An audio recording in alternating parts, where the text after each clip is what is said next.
Impossible de célébrer le Vodun sans admirer la danse des Angbetan à Ouida. Ces gardiens de nuit en forme de cône recouverts de raffia virevoltent, mais il n'y a personne en dessous. Ils se déplaceraient par la force des esprits qui les habitent, sous le regard de spectateurs ébahis.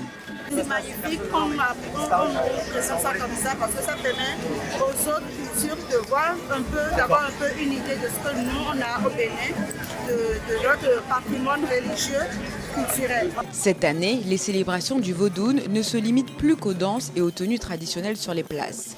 Tout Ouida est un musée à ciel ouvert.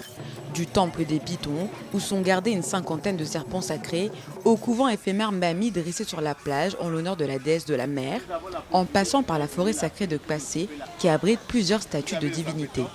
C'est important de visiter la forêt sacrée pendant les périodes de Vodou.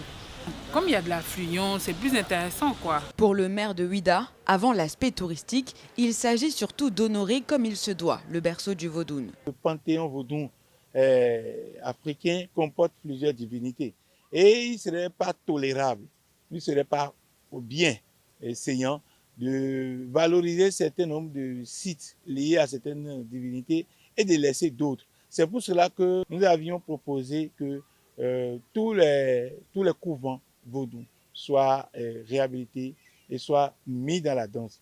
À la tombée de la nuit, au pied de la porte du non-retour, d'où partaient les esclaves pendant la traite négrière, les Vodun Days révèlent un autre visage.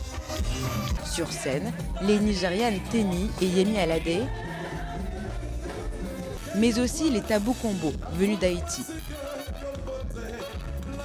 Les ambassadeurs modernes de la culture vaudoune. Il s'agit également de convier à la fête, à cette célébration, les pays de culture vaudoune, les pays outre-Atlantique, puisque le vaudoune a voyagé par-delà les frontières du golfe du Bénin pour se disséminer dans ces terres des Amériques noires. Les Vodun Days, une nouvelle façon pour le Bénin, petit pays d'Afrique de l'Ouest, de se positionner comme la capitale mondiale du Vodun.